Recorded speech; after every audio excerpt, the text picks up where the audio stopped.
Hi guys, I'm back. Tevin Alexander Wilson.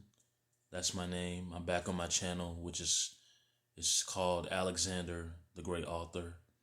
Alexander taken from my middle name, which I just told you guys is Tevin Alexander Wilson. That's my birth given name. And I am indeed an author. I have books that you can find, three books that are currently on Amazon that I publish myself through a self-publishing company.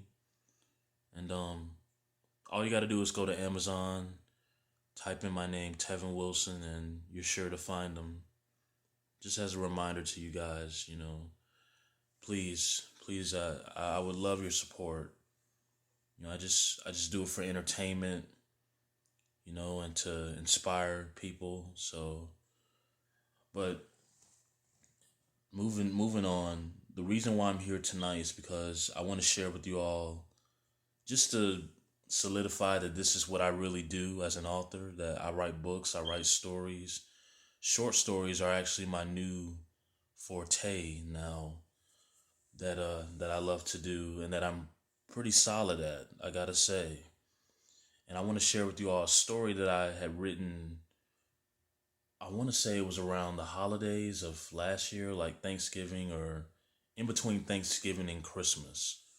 I wrote this story that I'm about to share.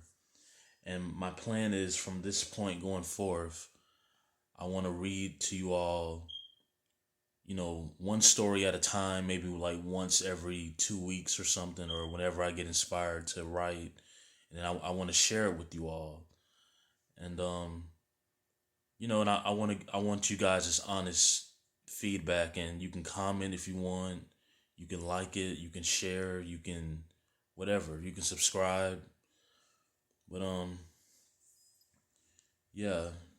So I guess without any further ado, I have the notebook right here, and I'm gonna read you this story that I wrote some time back. We're in March of this year now, so I wrote this, like I said, in between the holidays of last year. So, but the title of this story is called "The Ear Pods." The Ear Pods, and this is how it goes. Tell me something. What is it about that special time of year which we are all so familiar with, that comes only once every year, way in late December? Is it the gift giving or receiving? Is it the Christmas caroling of people young and old throughout the streets late after midnight? Or what about even the belief that young children have that Santa Claus is, in their imagination, real until they get a little older? Whatever it could be, I think no one can argue that Christmas is that joyous time of the season where family and friends get together and revel in the festivities the holiday brings. Though it is true indeed that Christmas is supposed to be a fun time, which for most people it can be, but for some it can turn out to be a real dread. I, for one, have had many memorable moments of Christmas past, 20 years past to be exact, and for what I can remember, they've all been great. But it was on the 21st year that came that Christmas for my family and I will ultimately be a dreadful imprint implanted in our minds. Even with the original purpose of why we celebrate Christmas, the birth of our Lord and Savior Jesus Christ, there really are still a couple of things that can affect your whole Christmas spirit. For me, it depends solely on the general mood I'm in that Christmas day, not necessarily what I do or don't open up as far as gifts is concerned. But it so happens that the combination of what I received that year in 2014 and the mood I was in would cause that Christmas to be the worst I've ever had or known in my life. Now, I must say, no one was hurt, no one was injured or even killed, but you'll see exactly what I'm talking about. It was a hot Christmas morning in Georgia when my grandmother and mother, the ones who raised us, meaning me, my younger brother and sister, had us all dressed in our pajamas to prepare for gift opening while we sat around the dining room table for video recording for each person opening their gifts, which was sort of like tradition for us. How it went, each person of us five would go around the room and take turns opening up gifts while Mother video recorded us. Christmas music would be playing in the background, and Christmas supper would be cooking on the stove or in the oven or Instapot. My mother would be pretty well rounded with what she got us depending on our age and maturity level. So we'd all, including my grandmother, would get gifts categorized around the same type of gift, like clothes, for example, or wristwear, or fresh fragrance, that sort of thing, be it that we were not little kids in our stages. My younger brother, sister, and I, so even so we each received fairly mature gifts, is what I'm saying. My brother would open his present and it'd be like a brand new outfit he got with some shoes to match, or cologne, as did I. My sister opened up a gift and had some new clothes as well. Normally, the way my mother would have us open gifts is she'd arrange it to where it would be from us opening up the least desired unexpected gift to the most desired, perhaps unexpected gift as well. So next up, my brother opened up a gift with a wristwatch. That was his second to last gift, and my sister a brand new iPhone. That was her second to last gift. I opened up a few video games from my Xbox 360, which was my second to last gift as well. My sister was in such an excited state that she opened up her gift next before my brother, breaking the chain of taking turns while being video recorded. When she opened up her last gift, it turned out to be a new HP laptop, which she could use to look for jobs online or work from home. She was really overjoyed about it, and it showed. My brother opens his next, and for his last gift, it was several games he could play on his PlayStation 4. I'm sure he probably was overjoyed as well, even though he didn't initially look that way. I was next up, and this I was greatly anticipating. I had no idea what my last gift could have been, but I'd be lying to say that I wasn't excited about whatever it was. It was all wrapped up in a small package, the smallest out of all my gifts I'd already opened. So I go to unwrap the gift wrapped wrapping to see what my ultimate gift was. Once all the wrapping is off, to my surprise, I saw that the present was a special present indeed. It was these special wireless ear pods with a rechargeable battery pack and a charge cord to go along with them. I was definitely speechless, at least at first, but oh so glad at the same time that this was the gift my mom thought I would most like, be it that it was the final gift she had me open up. I knew as soon as I got to my room I'd charge the ear pods and use them right away. My family and I, once all the gift opening was done, all looked into the video recorder and said, real loud, "Merry Christmas," before cleaning up and throwing away all the paper. Then we pretty much parted ways to try out the gifts we'd received and get dressed to prepare for when family came over later to celebrate with us. My mother and grandmother resumed cooking everything for the feast later on. Typically, I'm usually a pretty introverted person, even around other family members when we all get together around this time of year. So I knew coming upstairs to where the living/dining/kitchen rooms were was completely out of the question for me. I wanted to just stay in my room all day and not be bothered on Christmas, which my bedroom was downstairs. Don't get me wrong, I was excited about all the gifts I'd received today, but especially about those ear pods. It was just something about them. I sure couldn't wait to try and test them out this afternoon. So later on came, and as I was getting dressed in my new clothes I got this morning, I had my ear pods charging in the rechargeable battery pack that came with it. Minutes later, I heard the front door open upstairs and family members say, "Merry Christmas," real loud upon entrance, letting me know that my extended family had arrived at our house. This was my opportunity. I went to go check about my ear pods, and luckily enough, at that point, they were fully charged. Because you see, as cold as this might sound, I didn't just want to not participate in whatever family functions or activities they had planned, but I also intended on tuning them all out in the process and just stay in my room downstairs all day with the door shut and locked. Frankly, I just didn't want to be bothered today in any way, neither. It was about, I want to say, 5 in the afternoon when they came, so basically, without any further delay or ado, I placed my newly received earpods in my ears and just began listening away. I laid in bed and listened to horror stories the whole rest of the day on my phone, from creepypasta to Mr. Nightmare, Something Dark and Scary, Lazy Masquerade, and even Let's Read stories from Reddit.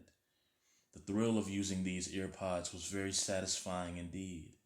The sound isolation they provided was beyond anything I could have imagined. Because of this sound isolation feature, I couldn't hear any outside noises that may have tried to come through the earpods, which was exactly the point. Someone could have been knocking at my bedroom door or calling out my name to say, hey, or something, but I wouldn't have a clue unless I was purposely facing my door, possibly as I lied down to see if the den light next door came on, meaning someone was in there, from the little space under the door.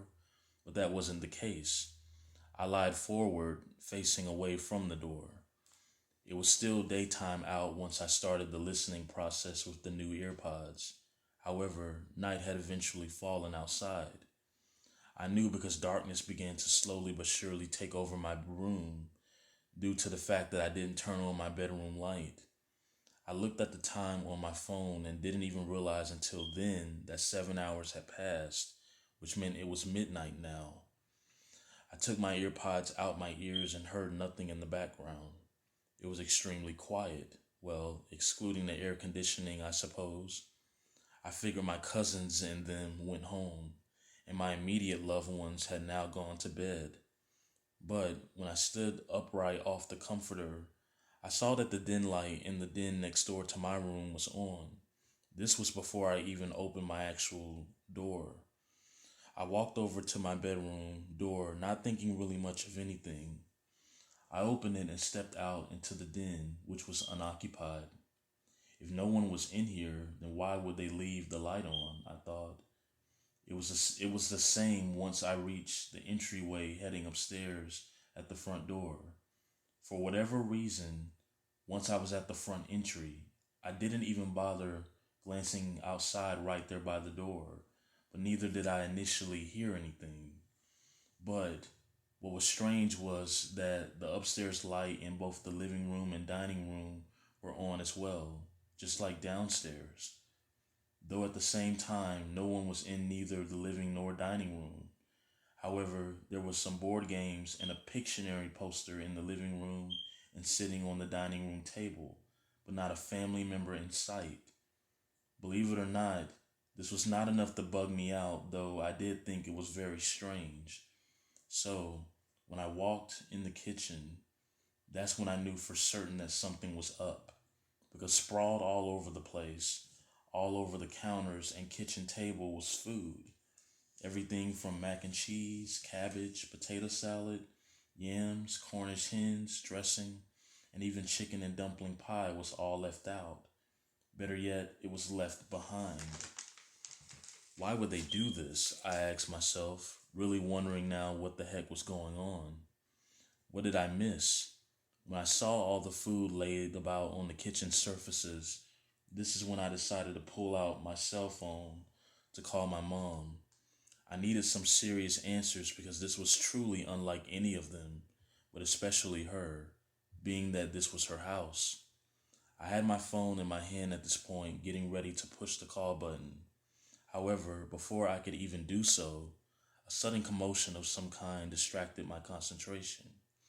It sounded like a group of people somewhere were clamoring loudly about something, but in very panicky tones. I distinctly could hear the voices of my loved ones, but from what it sounded like, their frantic voices were actually coming from... I hastily went over to the window in the dining room and pulled back the curtain. When I did, I looked outside, and what I saw almost made me feel like my heart fell straight down out of my chest. My mouth was open, wide certainly. Standing on the sidewalk plus the driveway pavement were about 25 to 30 figures staring up at the house. When I zoomed in closer, I saw that these weren't just any people. They were, in fact, my family members. The cars were parked still in their positions alongside the curb. But as to what they were doing out there like that, I didn't know. I was very curious to know, though. So what I did next was pull up the window to ask them what they were doing, and their response would be one to send small chills down my spine. They said the reason why they were standing outside the house like that and were panicky and frightened was because they said blood streamed down from the walls on the inside of the house at random. They said they were just sitting around upstairs about to play some games when all of a sudden every wall in the house started bleeding. The kids in our family testified, claiming how the den walls downstairs had done the same thing. At this point, I got goosebumps because when it comes to my family, I know that they wouldn't just be making this up if it made even the male relatives in my family run out in fear. But why wouldn't they inform me about this? And why couldn't I see the same thing they claim to have seen? If anything, I think that was what was beginning to officially freak me out now. And then that's when I thought about it in that instant. The earpods was why I didn't know about what had happened. I didn't hear any of the screams or hear if my family had tried to knock on my door, because I'm almost certain both happened, especially when it comes to the females in my family. I quickly closed down the window and ran out the front of the house where they were. They said the police was on their way to investigate the bloody situation. When they arrived, they surveyed the house up and down, but said they couldn't find anything that could explain why the walls bled. They did, however, say that they could see the blood as it was still fresh, which meant it must have just happened not that long ago tonight. I honestly was stunned by the whole thing because why couldn't I see the blood? Not to say that I would want to, but just for confirmation of proof. Still, this Christmas turned out to be a real dread, as I said earlier, as well as a mystery, which is what I should have added. My immediate family and we've spent 10 Christmases in this house, and now, after 1/3 of the time living in a house that it typically takes to pay off a mortgage, we were forced to move somewhere else. After the incident of the bleeding walls, we sold the house back to the bank. Fast forward 10 more years in the next new house, we didn't have any more strange occurrences during family functions. But it still haunts me and unnerves me to this day, because I always think, what if I had stayed another minute in that other house, clueless as to what was going on?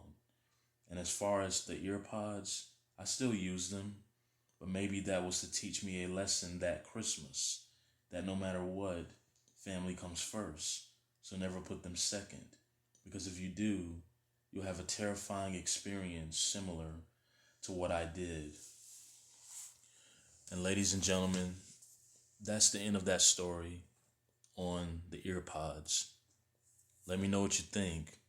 You can like, comment, you can share, you can tell your friends, tell people you know. You can comment, you can subscribe, you can do anything you want to do. Let me know your honest feedback on that story and if I should continue this. As always, I love you guys. Be safe out there and take care. Bye-bye.